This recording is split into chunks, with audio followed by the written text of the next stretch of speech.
my creatives, what's going on? You already know when the high go. It's your neighborhood Ruger sprayer, Reem'o Meerak.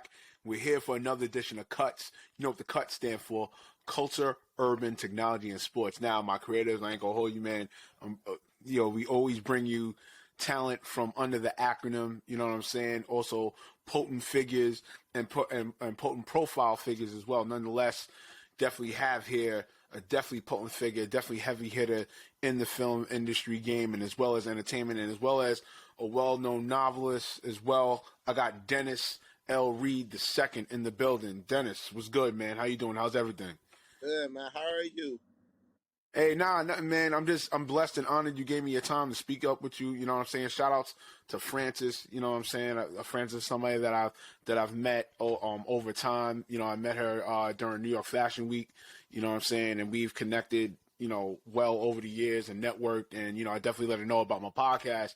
And she definitely connected me with you. So this is what we here to chop it up.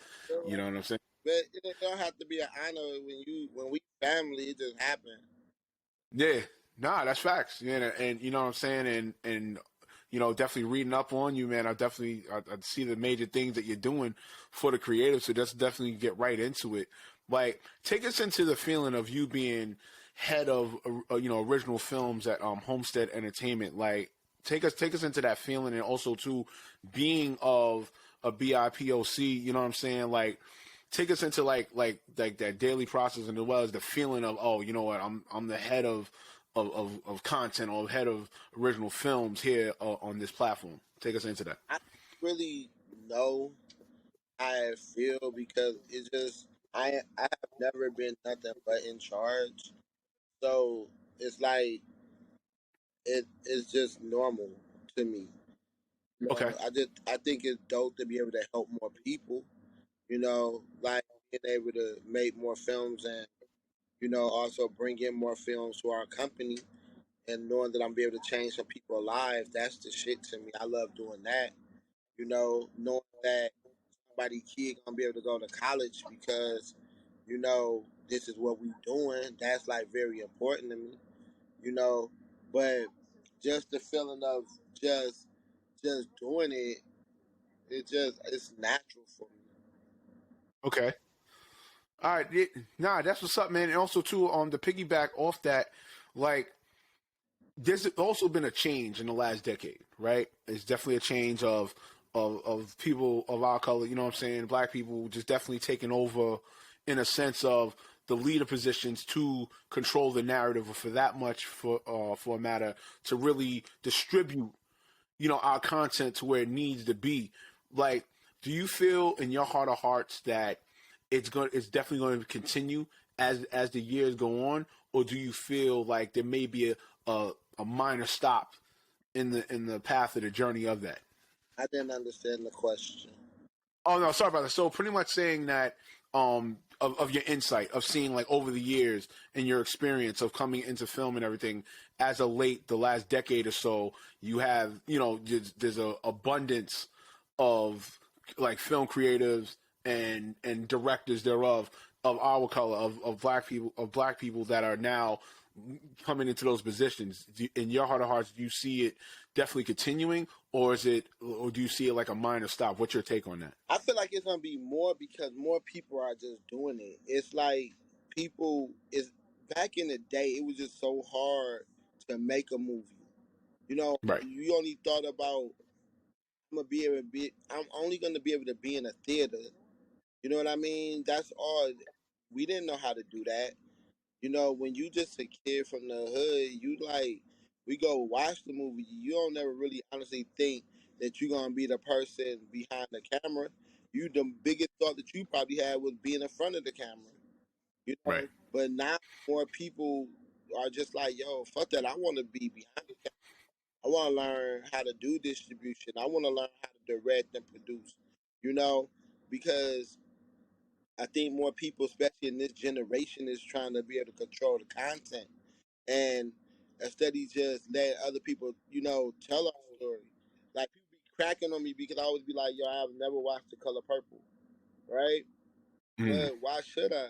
Like it was told by somebody that wasn't me and not my color. You know, Denzel Washington said it dope, like when he said, would they have let a black person do the shit like that? No, man. You know, but now black people are starting just to say, yo, fuck that. I want to tell our story. I want to make our content. I want to be the person that control our narrative. And that's really big.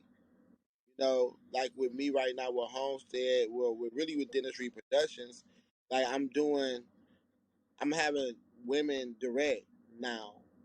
You know, like I'm doing like a bunch of films this year, and Breeze and Cherie is directing a few of them.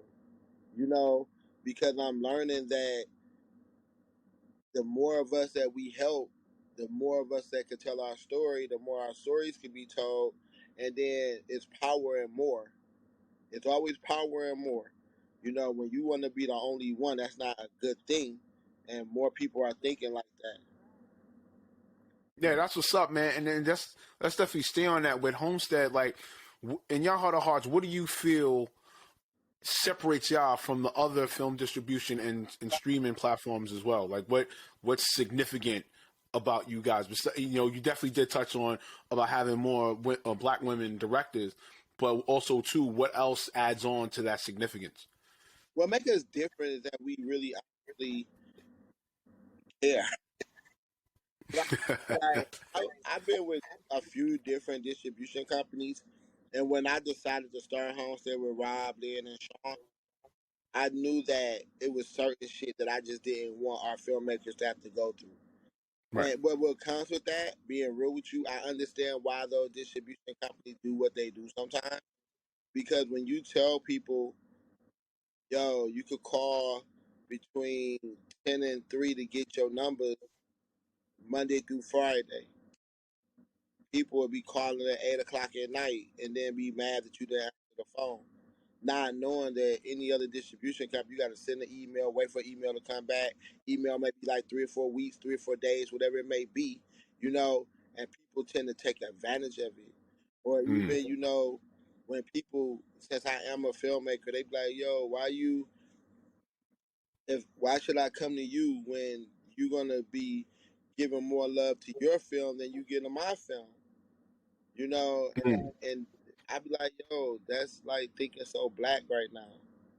Like you have to think like if I got a dude on my label that is dope as hell, that means that when he say, yo, watch this movie, people that ain't even thinking about you gonna watch that movie just because I said it, you know? And then you grow and be dope as fuck. Then somebody when you say watch the movie, they gonna watch it just because you said it. You know, it's like Jay Z said, people would rather work for the man than to work with me. That shit's so true with this, bro.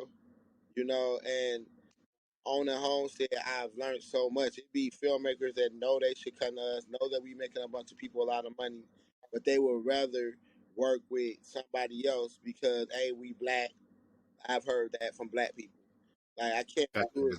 I don't really want to come with y'all, bro, because just being real, like you you black, and another one be like, I don't want you to be knowing my numbers. Like, bro, come on, man. Like everybody know what we doing over here. Everybody know that we making people money. Everybody know that we putting out fire content. Everybody know that the people that's with us happy. You know, and the people, if it was somebody that's not happy, that's probably because they a new filmmaker. They never Right. went through another distribution company, and they just And then do the research. they don't even know how blessed they are, bro. Because like, especially with Sean and Rob, like you would be going through something and your film may not be performing, and they getting on the phone with you like, yo, let's try this to make your film perform better. When another distribution company just gonna be like, the film ain't performing, but we got 50 or 100 or 1,000 other films, we not worried about yours. Like it's like going to a black college, bro. If you go to an HBCU, you tend to know that them teachers love you a little bit different. They Hmm. care about you a little bit more different compared to when you just go to a state school because they don't really, it's 1,000 people in those classes. They not really loving you like that. You go to HBCU, they really taking time to know you. They know your problems. That's how it is at Homestead. I feel like we like a small black college making people money because we genuinely care about your move and we care about you. You know, you ain't gonna get that from too many places, bro. Nah, that's what's up, man. That's what's up. My creators, I really hope you took that in from what Dennis just said, man. You know what I'm saying? Real talk. We in our culture and being a creative, we got to stop being as judgmental because, oh, if it's the same face, oh, nah, I don't know. I don't think you're going to make mine pop more. You going to make, nah, you got to get that crab out of the barrel mentality out of your system, and as well as, I hate to say, I hate to mention it, you know what I'm saying? The concepts of the Willie Lynch letter. You know what I'm saying? You gotta raise your adulation for your fellow man or fellow woman that has something in the bag. You know what I'm saying? Like just like with you with Homestead. You know what I'm saying? Son, it's pretty much a win-win. You know what I'm saying? Like you're talking about black creatives, black owners who want your project that you created to strive through to get you past whatever the red tape streaming platforms would have did with your project. You know what I'm saying? And definitely I want to touch on that with you. As of late with the platforms, you know what I'm saying, like the Hulus, the Netflix, the major platforms.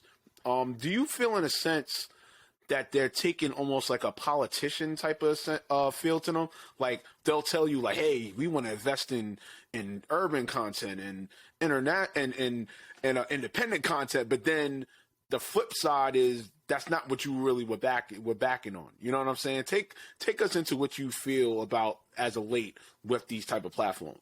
The platforms are first are they about making money. Right. So when you are a subscription based platform, S5, you know you have to get movies with big names in it for people who want to subscribe to, like a Hulu, like a Netflix. You got to start doing originals that's pretty dope because you have subscription people doing subscriptions, and you got to be able to give them something to really look at. You know, look forward to watching. Mm-hmm. When you have a platform like Tubi, for example, I call it the Black HBO, right? Right. When you, And it's rising. It's not like it's some shim sham I, re- platform. I remember when the distributors I used to be with was like, "I'm putting you on Tubi." I was like, "No, the fuck you not." And then when I got that first Tubi check, I was like, "Can you put all my movies on Tubi now?" Because they, I think over at Tubi, they honestly understands that black movies mean something, and a lot of people watch it. Mm-hmm. That means a lot, bro. You Mm-hmm. know, compared to a Netflix that, especially if you a creator, like Netflix, they give you $250,000 and they own your shit for 3 years. Right. Tubi ain't gonna give you no upfront money, but I had somebody that made almost 600,000 in 4 or 5 months. Wow. You know what I mean? Off a budget of 30,000, who the fuck could do that? That's insane. Who That's a could do that, crazy turn. That's a crazy turnaround. That's almost 620,000 dude? turnaround. My homeboy got a movie out, man, called Tina and Lori, Right. which is sick right now. And I like, bro, you got this, and the best shit ever. I know that it's changing his life. You know, he was already okay, but now he's good. You feel Right. me? Now he can make more movies. Now he could, you know, he got 3 kids. Now he could be like, yo, babe, we going to Disney World. We don't have to save for that shit. That, man, people don't even know how That's to a great feeling. is, man. You know, and just to know that you still own your content, like what Homestead is doing with Tubi and IMDb TV and Vimo and all of them are able to help us do is we able to do like what Master P was doing with music. Right. You know, we could put out as much shit as we want and we gonna make a lot of fucking money, man, and that's important, man. You know? Right. That's what's up. That's what's up. That's what's up. And my creators, once again, I want you to take heed of that. You know what I'm saying? It's a refreshing feeling as a creative when you able to get over the hump of what you created and then to finally start really living life, surpassing of your creation. That's definitely dope of what you said. Take us into we're going to go into about your transition from, with your novel to coming to film. Like, definitely with your first novel, He Said, She Said, you know what I'm saying? And just the hustle and grind you did with that to sell it out of the trunk of your car and everything. What was the feeling of that? Like once you realize, like, all right, I bust my tail, I bust my hump to get my book out. You know what I'm saying? And then now you transition, you come to the film game. Like, take my creatives into that. I didn't do that. It was like I did the book. He said, she said, and bro, I was just getting out.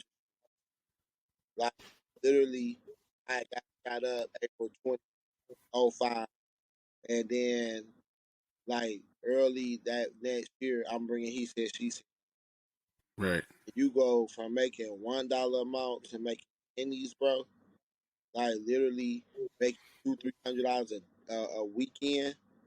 Cause on Friday and Saturday, I'm literally in every beauty salon trying to sell my book.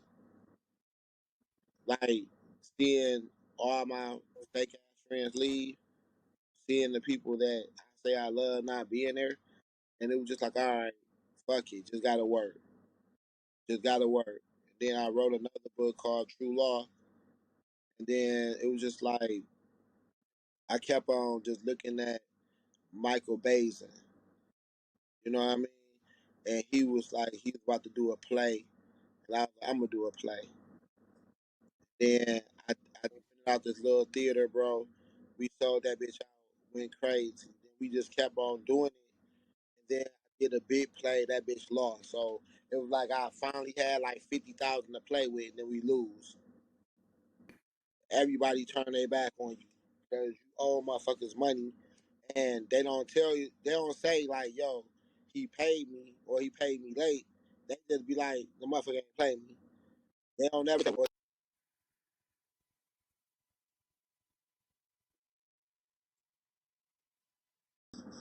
they, they don't ever say when you pay them.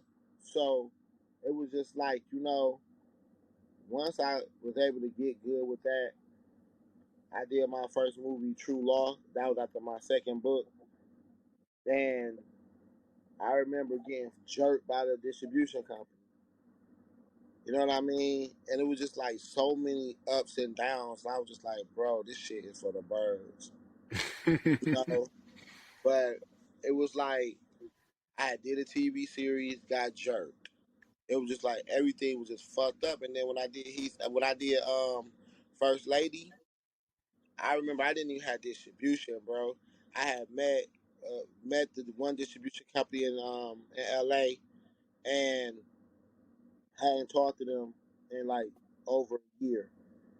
I'm in Atlanta, bro, because I live in Detroit. I'm in Atlanta, and I was talking to these people. They was like, "Why you don't call, this company?" And I'm like, "I know that lady name. I got her number in my phone.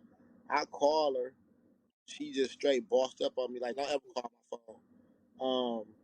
Email me. Don't ever call my phone." And I emailed her the trailer, like, "Yo, I got this movie, and I just want you to distribute it." And she called me back in like 2 minutes, like, "Hello? I'm telling you now, I'm gonna be able to make you so much money. You ain't never made this money in your life." I'm like thinking in my head, like, bitch, I sold dope. I made good money. That was like my mind thought. But then the humbleness of it was I ain't made that kind of money in so long. If Hmm. she was making me 10,000 a month, I would be happy. Right. You Right. feel me? And when First Lady came out, man, and it started doing what it was doing, I was like, God, it's just so amazing, bro. And Hmm. it was just like we just kept on going from there. So this shit been going on since '06. This Right. been like no overnight shit. This is really been going since '06, bro. Like first movie come out in '08, basically, bro. And we just y'all just hearing my name in the last year. You know what I mean? Like people don't even get it. So if you doing this shit thinking it's gonna be an overnight thing, Nah. get the fuck up out of here, bro. Cause I ain't Nah. talk about this nothing. Hmm. Building this thing like we're We on an RV right now because we filming. I'm executive producing this shit. I'm not even directing or wrote it. And I'm like, bro, I couldn't get nobody to pay for shit. Sharia in there directing right now. This her first time directing. She ain't never go to no damn film school. Only school she went to is my school, helping me. Mm-hmm. Now I'm able to pay them some money, pay these actors, give them a whole new career, bro. That's all God, bro. Like people get it, like to have a whole team. Like it started with three of us: me, Blake, T. Rich, and I think what's Jordan. I think he was with us on that first movie. I think three of us. Now it's a whole staff of like 20 people here working for us. You know that shit can't even. You can't even write a better story, bro. Nah, it's God driven, man.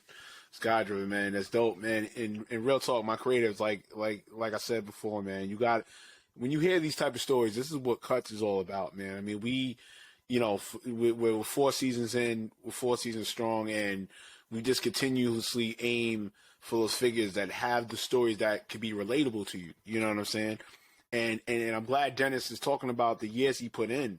You know what I'm saying? And I'm equivalent to that. You know what I'm saying? I started in '06. You know what I'm saying? I started in my mid 20s, into acting. And then, 6 years later, 2012, transitioned to media and then went behind the camera. And then now I'm here podcasting and back in acting. You know what I'm saying? It depends on your journey. You know what I'm saying? It depends on how much you're willing to put into your journey. You know what I'm saying? And if you're doing it, then definitely do it and go all in. Definitely, I read up about what you was doing during the pandemic, and I felt it was so dope that you went back to Detroit, your hometown in Detroit, and was giving back to your community. Like, take us into what that did for your creativity, and as well as what it did for you, like to feed your soul. Take us into that. What I did for my city, bro, I'm still in Detroit, so I ain't really gone nowhere. But Okay.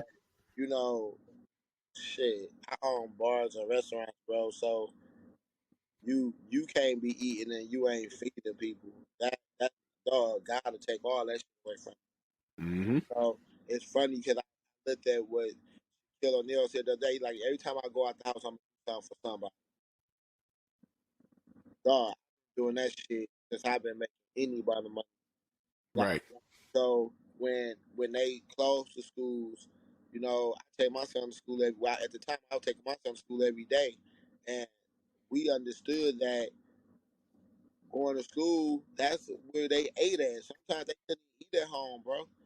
So that breakfast at school, that lunch at school, that shit meant something. Mm-hmm. Like my son ain't never had to go through that, but like when he was a baby, he didn't even get like if our lights got cut off at the crib, I was able to come home dark and like, oh, it's time for you to go to bed anyway. Don't cut them lights on, not knowing that they'll be trying to get the lights cut back on. You know what I mean? So he ain't never seen that struggle, but or never starved because it was like somehow, some way, I made him like not have to see that shit. So when I knew that kids wasn't gonna be able to eat, man, get the fuck out of here. Yeah, I'm not gonna have a restaurant in no city and not feed kids. Then when the news picked up on it, people started bringing money, bro, and they start, saying, "Yo, just thank you. Here go $20.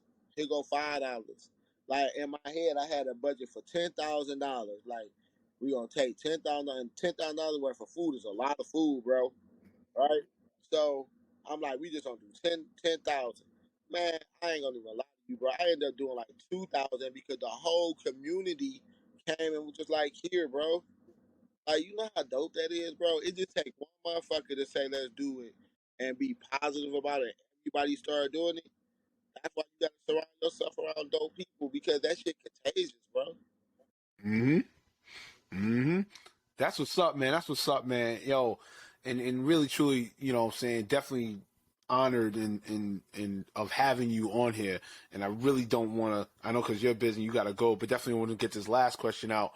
What are your top 3 motivational quotes or advice for my creatives? We're reaching out to you, my creators, right now. My My top three. Yeah, motivational quotes or advice. Um, God give you a gift, and your gift to God is using it is one. Um, two. This one right here. A Jewish man would never say anything bad about another Jewish person in front of anybody publicly. If that don't hit home, bro, I don't know what the fuck do. You know, us as a race, we do that shit so stupidly, bro. We got to get away from that. And and the last one, I would say like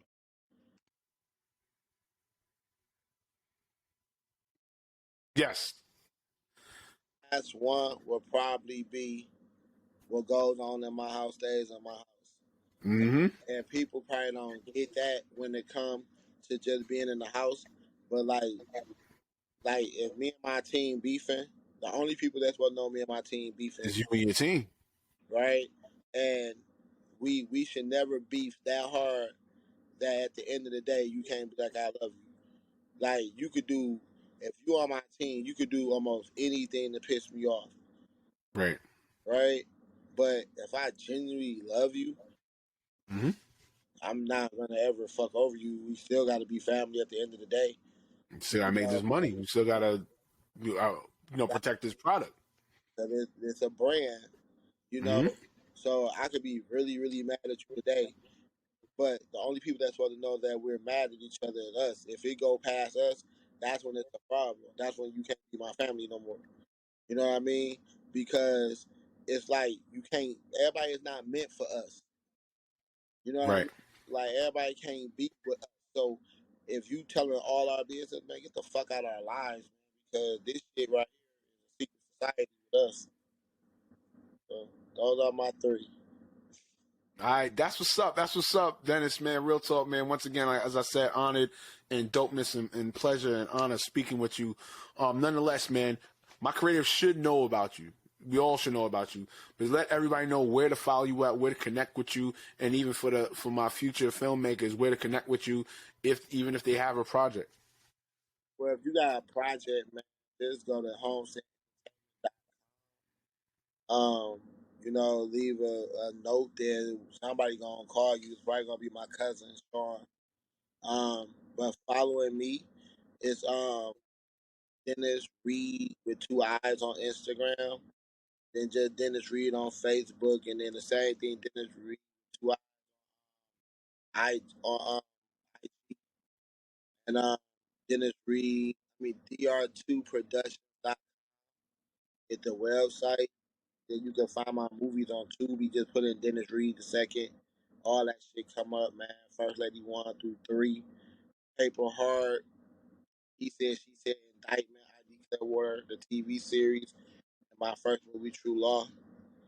And books, just Google it, man. They all that shit come up. All So right, that's what's up, man. My creators, you know what it is, man. If you have any feedback, comments, insights, for that matter, go to cutspodcast1 at gmail.com, as well as go to cutspodcast.com. You know, also, too, if you want to hit me up on the gram, you can hit me up at Reem'o Meerak _ and as well as for the podcast itself.